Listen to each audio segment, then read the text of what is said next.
Bonjour les troisièmes SECPA.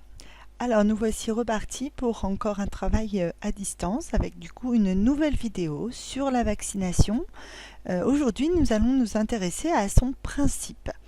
Le principe de la vaccination, autrement dit, comment la vaccination fonctionne. Ça tombe bien, c'est très d'actualité avec tout ce qui se passe en ce moment autour de la vaccination et du coronavirus. Donc nous allons essayer d'y comprendre un peu plus par rapport à comment notre organisme réagit lorsque nous nous faisons vacciner. Alors, regardons ensemble les documents que je vous ai distribués, soit via Pronote, soit directement en classe. Et regardons d'abord le document numéro 11.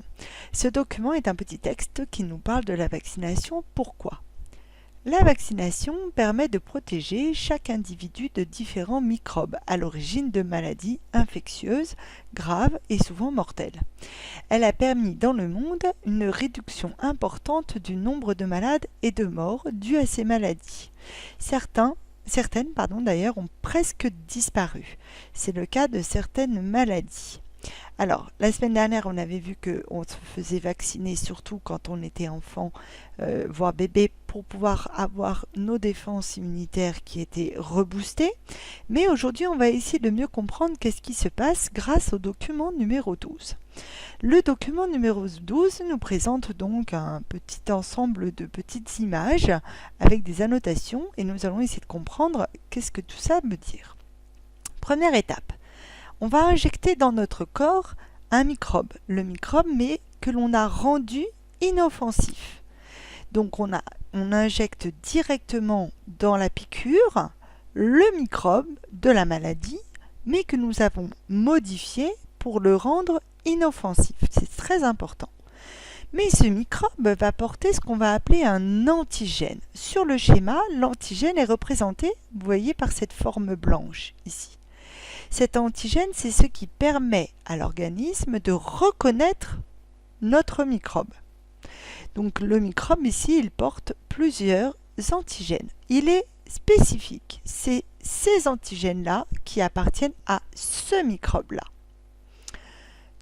Deuxième étape, une fois que l'on a injecté le microbe, pour l'éliminer, notre système de défense, notre système immunitaire va produire des globules blancs. Rappelez-vous, différents types de globules blancs. Nous avions parlé des phagocytes et aujourd'hui nous parlons des lymphocytes, qui est l'autre type de globules blancs que l'on va produire.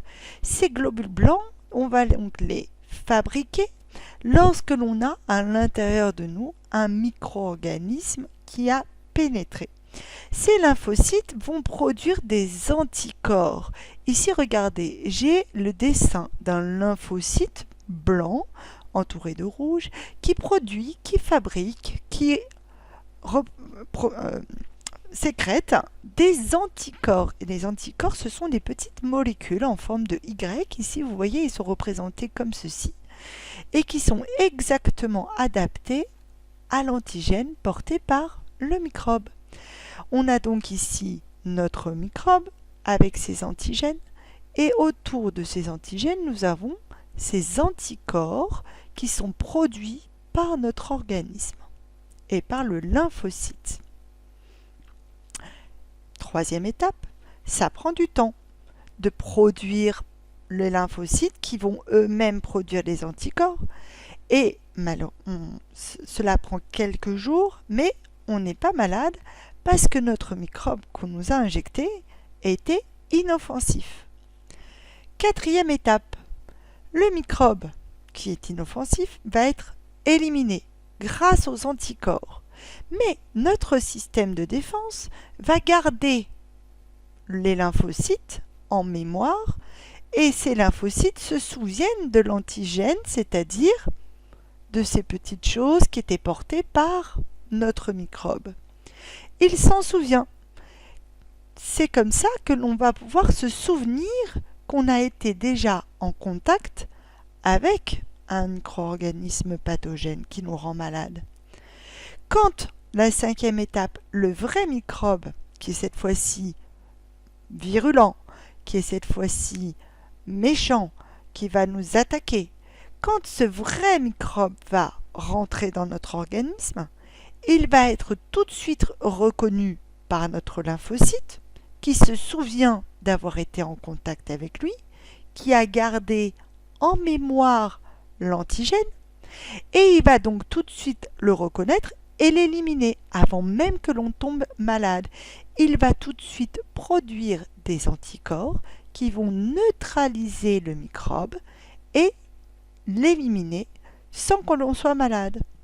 C'est grâce à ça que l'on a une vaccination qui fonctionne.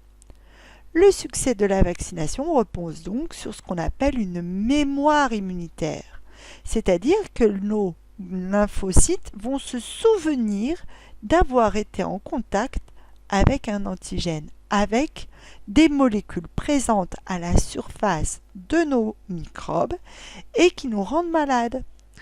La mémoire immunitaire est en règle générale très bonne chez les sujets qui sont jeunes. C'est aussi pour ça que l'on va donc vacciner les plus jeunes. Et selon les vaccins, elle sera entretenue par des injections de rappel. Il y a des vaccins que l'on doit faire tous les 5 ans, voire tous les 10 ans, pour pouvoir se souvenir dans le temps d'avoir été en contact avec les antigènes. Passons aux questions. On va donc décrire le principe de la vaccination. D'abord, on va surligner dans le document 11 à quoi sert la vaccination. Puis, en jaune pour chaque personne, en vert au niveau de la planète. Puis ensuite, nous nous intéresserons à décrire, à l'aide du document 12, le principe même de la vaccination. Alors, on va utiliser un outil qu'on appelle le QQOQCP, qui veut dire qui, quoi, que, où, quand, comment, pourquoi. Qui vaccine-t-on? Quoi ou que contient le vaccin injecté? Où agit le vaccin? Que fait-il dans l'organisme aussitôt après l'injection? Quand le vaccin va-t-il agir? Comment ce vaccin va-t-il agir? Et pourquoi ce phénomène? Je vous laisse quelques minutes afin de répondre. Bon courage!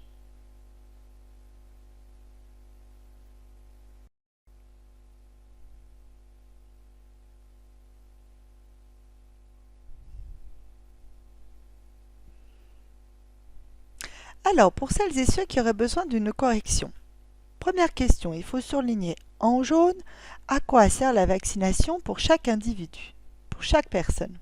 Reprenons le document 11. La vaccination permet de protéger chaque individu de différents microbes à l'origine des maladies infectieuses graves et souvent mortelles. C'est cette partie-là du texte qu'il fallait surligner. La vaccination permet de protéger chaque individu des différents microbes qui sont à l'origine des maladies, qui sont d'ailleurs le plus souvent mortelles. Qu'est-ce qu'elle a comme conséquence au niveau du monde, au niveau de la population mondiale? Eh bien, la vaccination, dans le texte, on apprend qu'elle a permis une réduction importante du nombre de malades et de morts dues à ces maladies, voire même la disparition de certaines maladies. Il fallait donc surligner en vert que dans le monde, il y a une réduction importante du nombre de malades et de morts qui sont dues à cette maladie et que même certaines maladies ont pu complètement disparaître. Continuons avec les questions. Alors, qui vaccine-t-on? On a vu que l'on vaccinait le plus souvent les bébés et les enfants, même si quelquefois il faut faire des rappels à l'âge adulte. Quoi ou que contient le vaccin injecté? Vous vous rappelez, on a expliqué tout à l'heure que l'on va injecter un microbe directement. Mais attention, ce microbe est rendu inoffensif. Il n'est pas virulent, ça veut dire qu'il ne va pas nous rendre malades. Mais il faut que ce microbe porte ce qu'on appelle un antigène pour le repérer. L'antigène, ce sont des molécules qui sont à la surface du microbe et qui permettent la reconnaissance de ce microbe. Où agit le vaccin et que fait-il dans l'organisme aussitôt après l'injection? Eh bien, après notre injection, on va avoir des lymphocytes qui vont produire des anticorps. Attention, ce sont des molécules qui vont reconnaître l'antigène, qui vont reconnaître les molécules présentes à la surface du microbe. le vaccin va-t-il agir? Eh bien, il va agir lorsque l'organisme va rencontrer cette fois-ci le vrai microbe, c'est-à-dire le même microbe mais qui n'a pas été modifié, qui n'est pas inoffensif mais qui est au contraire offensif, virulent, qui va nous rendre malades. C'est à ce moment-là que le vaccin va réellement agir. Comment le vaccin va-t-il agir? Eh bien, lorsque l'organisme va rencontrer le vrai microbe, l'organisme va tout de suite le reconnaître. Il va reconnaître les antigènes présents à la surface de ce vrai microbe et il va l'éliminer avant même que l'on tombe malade. En effet, rappelez-vous, on a vu que des lymphocytes gardaient en mémoire les antigènes.